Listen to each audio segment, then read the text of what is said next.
All right, so in this third video about trigonometric substitution, we're going to see a couple of different things. So first, let's see the last possible trigonometric substitution that we can use, which is when we have the x squared minus a squared form. So if we are talking about this type of form, x squared minus a squared, then we're supposed to be using the x equals a secant of theta, a secant of theta. Then the dx, or the dx to theta, will be a secant of theta tangent of theta, which is the derivative of tangent of secant of theta, right? So that's the derivative of this. We get that here. So now at this point, then we can replace this here, right?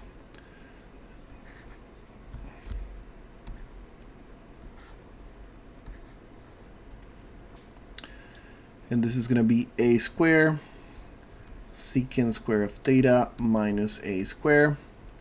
And then on the top, we're going to get to multiply a secant of theta tangent of theta, the theta. Now we can, of course, factor the a square on the bottom, and we're gonna get secant square minus 1. And of course, you know that a secant square minus 1 is supposed to be tangent square.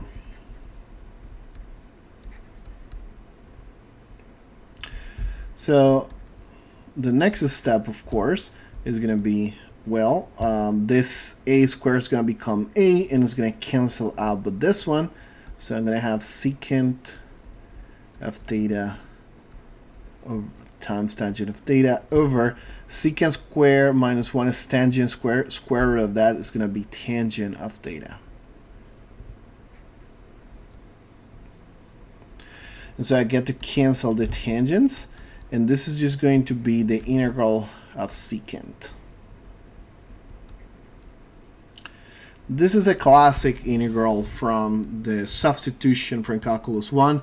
So if you remember how to do this one, you do u equals secant of theta plus tangent of theta. And then the du is just secant by tangent plus secant square. And you might be wondering, but we don't have anything of that here. Well, remember that then what we're going to do is just multiply by what we need. So we just multiply up and down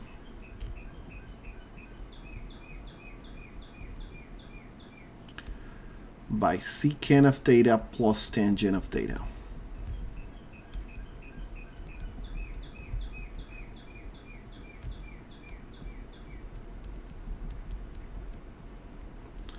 So we're essentially multiplying by 1.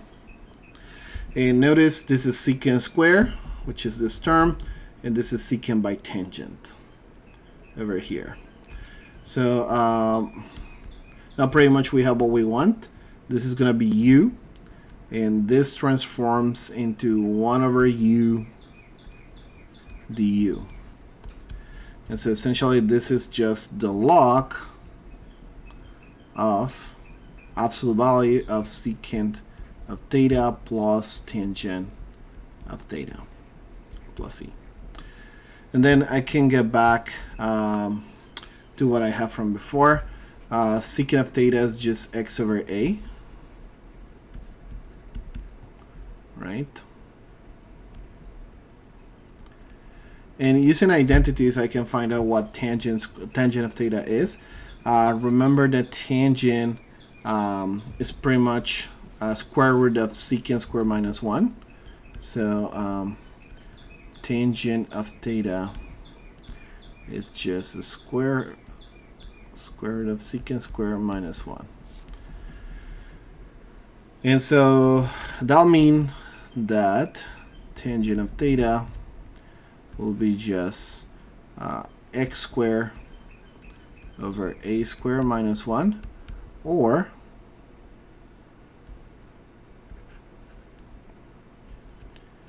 x squared minus a squared over a squared, or everything over a. And so this transforms to the log of x over a plus x squared minus a squared plus a.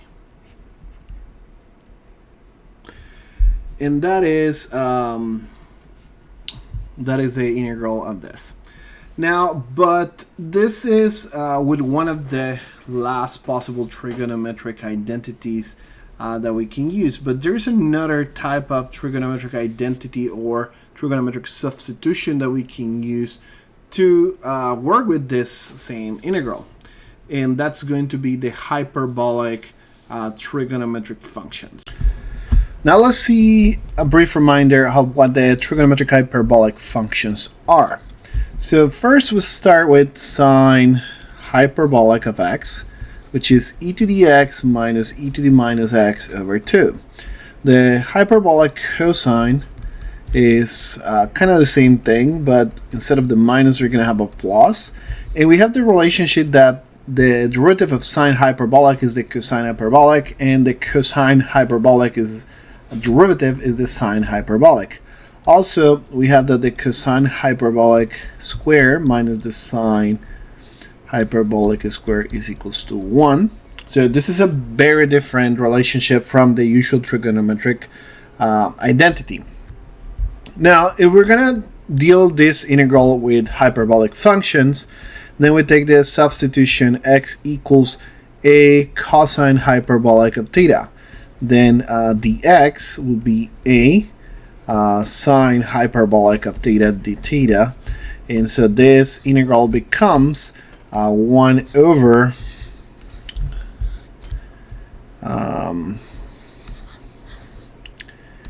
a square cosine square hyperbolic of theta minus a square, and here in the top we're going to have a sine hyperbolic of theta d theta.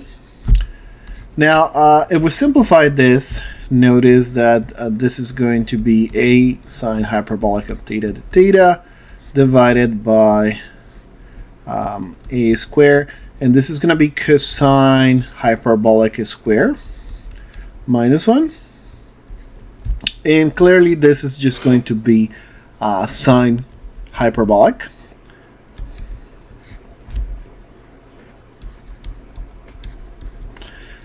And so over here we're going to have a sine hyperbolic of theta. And so this cancel each other. And then we just have the integral of theta, sorry, of 1 to theta.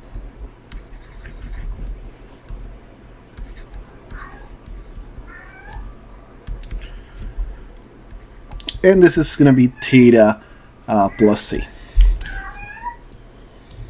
So now we can come back and we see x over a is going to be equals to cosine hyperbolic of theta. And so we can have that inverse cosine hyperbolic of x over a is equals theta.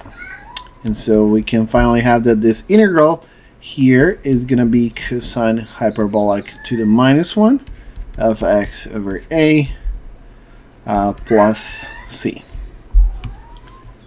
And this is just another way of reaching to another antiderivative that we can use for this integral. Notice that although this is going to be different from the previous antiderivative that we found for this one, they are both antiderivatives, and essentially they're going to just be different by a constant function.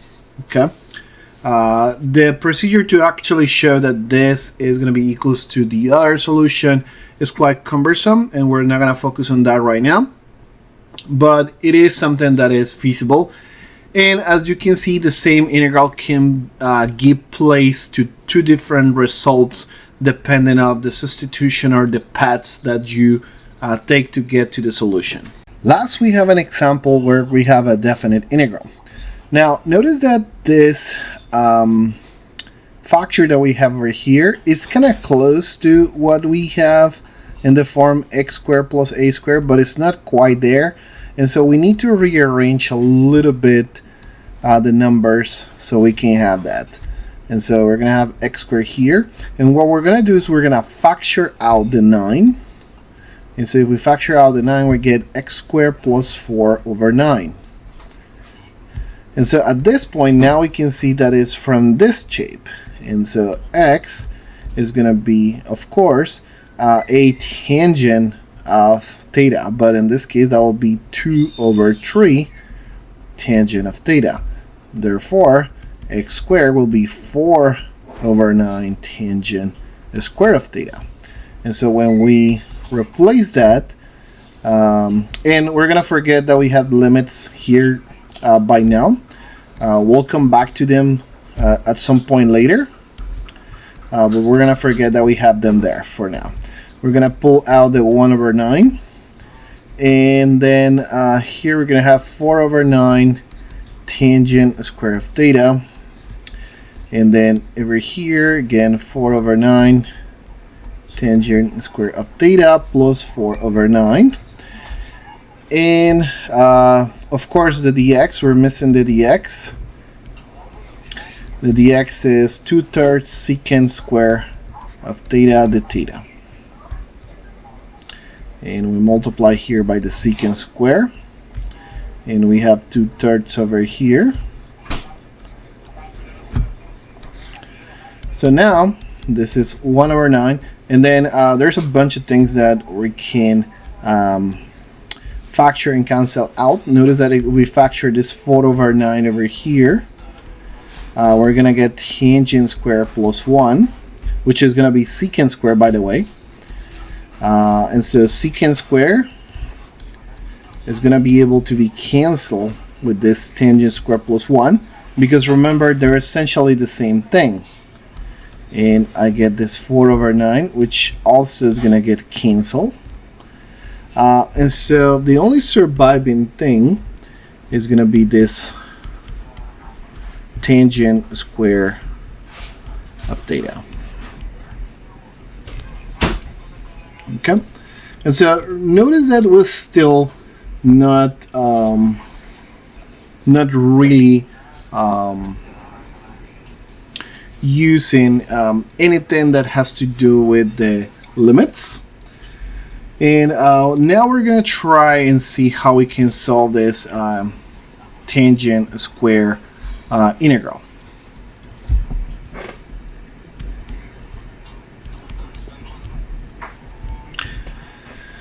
So remember, the tangent square can be also seen as secant square minus 1. And secant square is an antiderivative, so this is going to be tangent of theta. And minus 1 is minus theta, so minus 1/9 of theta plus c. So at this point, we'll still put in a plus c, because we need to go back to the original x. And the moment that we go back to the original x, then we're going to care about the limits of integration here.